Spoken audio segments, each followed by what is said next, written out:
Everyone thought Boston and Cleveland would meet in the conference finals, but New York and Indiana pulled off upsets and proved everyone wrong. Now they've surprised everyone and are facing off in the conference finals. These teams actually went head-to-head in the second round last season too, and this time they kicked things off at the legendary Madison Square Garden. You can't overstate how big Game 1 was for both sides.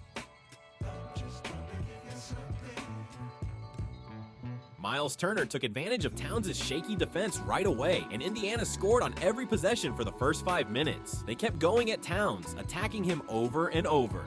Before you knew it, every Indiana starter had already scored.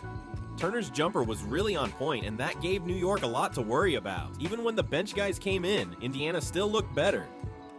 The one bright spot for New York was Mitchell Robinson's offensive boards. And that other players besides Brunson were stepping up to score. Indiana kept pushing the pace with their up-tempo offense, and both teams were racking up points like crazy. Still, New York had the edge in second chance points. Even though Anunoby missed a super easy layup,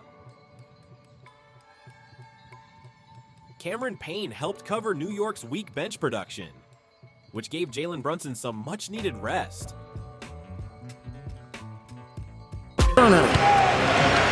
Toppin cutting open lane. Oh, and he misses the breakaway. Payne. Karl Anthony Towns. That's a three.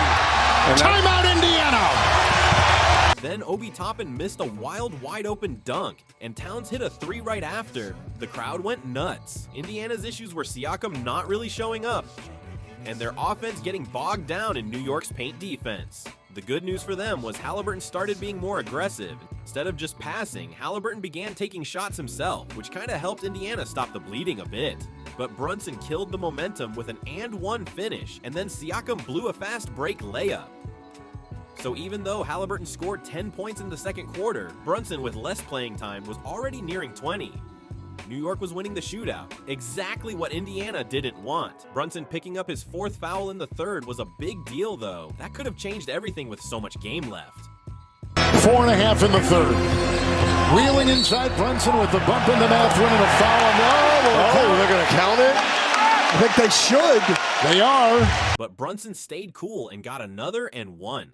Then Haliburton responded with a high-arcing three over Robinson, but Brunson came right back with a mid-range shot on him. Indiana's second-half comeback push wasn't weak at all. And when Brunson sat, New York's offense really stalled, so they brought Brunson back in right at the start of the quarter.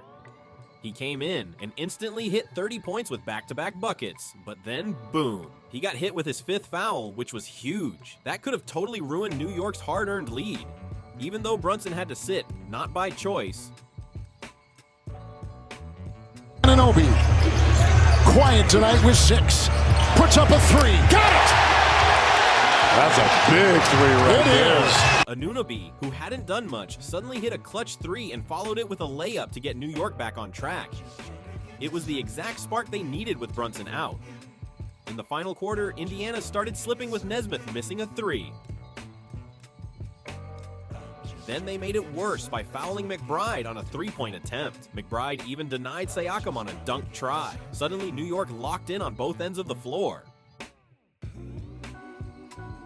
Indiana brought their starters back in, but it didn't change the momentum. Then they made it worse by fouling Towns on a three. Coaches absolutely hate those back-to-back mistakes. At that point, it didn't even feel like New York missed Brunson. Towns blocked Siakam, and Anunoby followed with a driving layup, a big sign that New York's not just the Brunson show anymore. It looked like the game was pretty much over by then. Indiana, who had kept it close all game, was finally falling apart. The only hope was that their shots started falling late. To be fair, there was still plenty of time left on the clock, and even without Brunson, New York still had Towns. Once Brunson returned, the lead felt pretty safe for the home team. Towns got it. Oh, look at he's hacked. He goes right into Bryant. He goes inside and got it to go. Towns, playing like the #1 option, hit a beautiful reverse layup. Though the defender caught an elbow to the face on the play, so yeah, Indiana had every reason to be frustrated. But then, Indiana suddenly caught fire from deep and kept hope alive. Brunson kept scoring clutch buckets every time things got close, and it looked like New York was ready to put the game away. But Aaron Nesmith refused to quit and kept Indiana alive. Turner, the rim protector, on the floor as well. Nesmith three, good enough. Nesmith again. Three. Got it! He's a flamethrower! Then he straight up went nuclear with 4 threes in a row. Just like that, Indiana made it a real game again. Down by 5, Anunoby drew free throws for New York. But Indiana challenged the call and got it overturned. Still, losing a fast break opportunity hurt despite winning the challenge. Anyway, Indiana got the ball back with a chance to tie it. Controversy there was. Nesmith, it's a 3. It's a 2-point game. Oh my It's goodness. a 2-point game with 22. Nesmith, still red hot, drained another clutch 3. At this point, he was basically channeling Reggie Miller and Steph Curry, but the clock was running out on Indiana's miracle comeback. New York got fouled, and Towns went to the line. Shockingly, he missed the second free throw, giving Indiana one last shot at a miracle tie. So New York tried stopping the red-hot Nesmith from even attempting a 3 by using a foul before the shot strategy. But even though they stopped the shot attempt, they kept missing free throws and couldn't seal the win. Indiana, down 2, had one final shot at tying it. Haliburton. He'll take it. He'll backpedal a 3 for the win. And oh! He got it!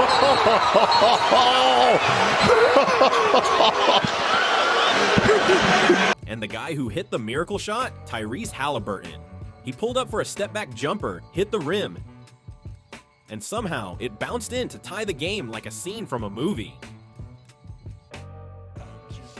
As Haliburton did Reggie Miller's classic choke celebration, New York, thinking they had it in the bag, got dragged into OT. Despite the collapse, it was New York who struck first in overtime. But then Miles Turner blocked Brunson at the rim. Indiana escaped danger after Nembhard missed a huge 3 and Haliburton finished the comeback with a clutch layup. Now it was turning into a super clutch showdown. Of course, Brunson had full control of New York's offense. Fans were loving the Brunson versus Haliburton duel. Haliburton with the ball. There's the screen. Now the switch. Inside. That's for 2. And Indiana recaptures the lead. Then Haliburton hit Nembhard with a perfect pass for the finish. With under 30 seconds left, Indiana held a narrow lead. It all came down to one final possession. But then Anunoby and Brunson made a brutal mistake together. The refs initially said Nembhard touched it last, but Indiana challenged and the call got overturned. Suddenly, Indiana had the ball and a chance to extend the lead. It's not going to put anybody on the ball. They made that inbounds very easy. Here comes Toppin. Got it!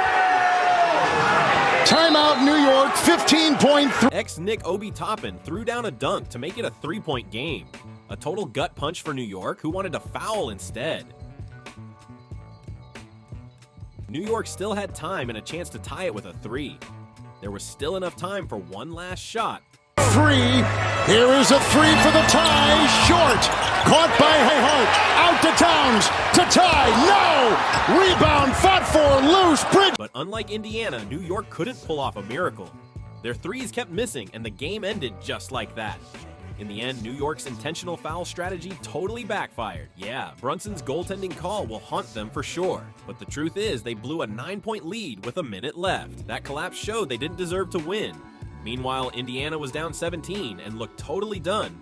But Nesmith went nuts from 3 in the fourth quarter, and Haliburton, the most underrated guy in the league, showed out. They did what they've done all playoffs, pull off another insane comeback. They flipped a 0.02% win chance into a real-life sports movie. Easily one of the wildest games you'll ever see, peak basketball.